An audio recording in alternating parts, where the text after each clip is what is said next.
Hello and welcome students. আমি Arbaaz sir আজকে তোমাদের জ্ঞানজ্যোতি কোচিং সেন্টারতে সবাইকে জায়গায় ওয়েলকাম। আচ্ছা, আমাদের অলরেডি অনেক কিছু ডিসকাশন অনেক আগেই হয়েছিল। আমি তাও আজকে সায়েন্স ফ্যাকাল্টির তোমরা যারা নতুন নতুন ভিডিও দেখতেছো, তো আমি আরেকবার জিনিসটা সবাইকে বলার চেষ্টা করব। তোমরা যারা সায়েন্স ফ্যাকাল্টির থেকে যে কোনো সাবজেক্ট নিয়ে যদি অনার্স পড়ো, তাহলে অবশ্যই আমাদের সাথে যোগাযোগ করার চেষ্টা করবা এবং আমরা সেই সব জিনিস তোমাদের কাছে প্রোভাইড করব। এবার সায়েন্স রিলেটেড যত কিছু সাবজেক্ট হয়, যেমন হচ্ছে mathematics, physics, chemistry, biology etcetera etcetera, অনেক সাবজেক্ট হয়। যারা সায়েন্স নিয়ে পড়ো তারা অবশ্যই জানবা কী কী সাবজেক্ট থাকে। আমি আর কিছু বললাম না, আজকে আমাদের মেন টপিক হচ্ছে, সেটা হচ্ছে ম্যাথমেটিক্সের। আমি একটা জিনিস তুলে ধরার চেষ্টা করব। অলরেডি আমি ম্যাথমেটিক্সের মেজর কোর্সের যে সিলেবাস আছে সেটা সম্পর্কে বলেছি, এবং সেই সিলেবাসের সম্পর্কে আমি কয়েকটা জিনিস বাকি রেখেছি। অবশ্যই সেগুলো পরবর্তী ভিডিওতে বলবো। ধীরে ধীরে সব কিছু আমরা বলবো এবং প্রোভাইড করার চেষ্টা করব। আচ্ছা, এখন আমাদের মেন যেটা টার্গেট, সেটা হচ্ছে ম্যাথমেটিক্স ডিপার্টমেন্টের ম্যাথমেটিক্স যে সাবজেক্ট হয় সেটা হচ্ছে মাইনর কোর্স। মাইনর কোর্সে দেখবা তোমরা ক্লাসিক্যাল অ্যালজেব্রা আর ম্যাট্রিক্স থিওরি থাকবে।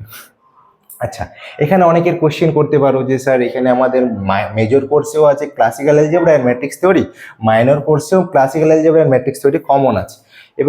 এবারে যারা মেজরে আছো, মেজরে দুইটা পেপার আছে ফার্স্ট সেমিস্টার, কিন্তু মাইনরে একটা পেপার আছে, একটা হচ্ছে classical algebra and matrix theory. আচ্ছা, তোমাদের যে এই পরীক্ষাটা হবে সেটা থিওরিটিক্যাল যেটা এক্সাম হয় সেটা হবে 60-তে থিওরি এক্সাম, আর 20 মার্কস ওটা আলাদা দেওয়া হবে। ওটা তোমাদের কলেজ কিভাবে বলবে সেটা তোমাদের উপর ডিপেন্ড করছে, তোমাদের কলেজের প্রফেসরদের উপর। আচ্ছা, এবার তোমাদের যে 60 মার্কের যে এক্সামটা হবে, এই এক্সামটা তোমাদের যে সময় দেওয়া থাকবে সেটা হচ্ছে 2 hours 30 minutes। এই 2 ঘন্টা 30 মিনিটের মধ্যে তোমাদের এই ক্লাসিক্যাল অ্যালজেব্রা ম্যাট্রিক্স থিওরির যা যা আছে সব কিছু তোমাদের লিখতে হবে। আচ্ছা, তো মাইনর কোর্সের মধ্যে এই ক্লাসিক্যাল অ্যালজেব্রা ম্যাট্রিক্স থিওরি মধ্যে তোমরা অবশ্য শুনে মনে হচ্ছে ভাবতেছো যে আমরা তো এইসব জিনিস ক্লাস 11-12-এ পড়িনি। অবশ্যই যারা ইংলিশ মিডিয়াম থেকে এসেছো বা ইংলিশ মিডিয়াম কোনো স্কুল থেকে বিলং করছো, কলেজে ঢুকেছো, তাদের অবশ্যই অনেক আগেই কিছু এগুলো জিনিস ছিল। কিন্তু যারা ওয়েস্ট বেঙ্গল আমাদের গভর্নমেন্টের বোর্ডে আছো, তারা হচ্ছে কি, সেটা হচ্ছে ক্লাসিক্যাল অ্যালজেব্রা ম্যাট্রিক্স থিওরি, এগুলো যে নতুন জিনিস শিখতে পারবা। আচ্ছা, এবার ক্লাসিক্যাল অ্যালজেব্রা মানে তোমরা সবাই জানো অ্যালজেব্রার মধ্যে কী কী থাকবে, কিন্তু ক্লাসিক্যাল অ্যালজেব্রা এই যে ওয়ার্ডটা ইউজ করা হয়, এর জন্য বিভিন্ন ধরনের টপিক জিনিস থাকবে। সেই টপিকগুলো আমি ধীরে ধীরে ধীরে তোমাদের বাই ওয়ান করে একটা একটা করে জিনিস বোঝানোর চেষ্টা করবো। আচ্ছা, তো ক্লাসিক্যাল যে আমি কিছু তোমাদের বলে রাখি, যেমন হচ্ছে আমাদের এলিমেন্টারি প্রপার্টি, তারপর হচ্ছে আমাদের এম জিএম এপিজিপি, এইসব জিনিস যেগুলো আছে সেগুলো জিনিস থাকবে।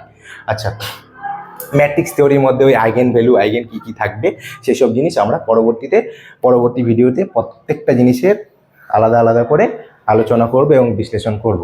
আচ্ছা, তো আজকের ক্লাসটা এইটুকুই থাকবে তোমাদের কাছে। জাস্ট আমার আজকে যে টপিকটা ছিল তোমাদের কাছে, অনেকে প্রবলেম হচ্ছিল যে মাইনর কোর্সে কী আছে, মেজর কোর্সে কী আছে, সময় কত, অনেকে অনেক রকমের কথা বলছিল। তো আমি সেজন্য এই জিনিসটা তোমাদের কাছে প্রোভাইড করলাম যাতে তোমাদের সুবিধা হয়।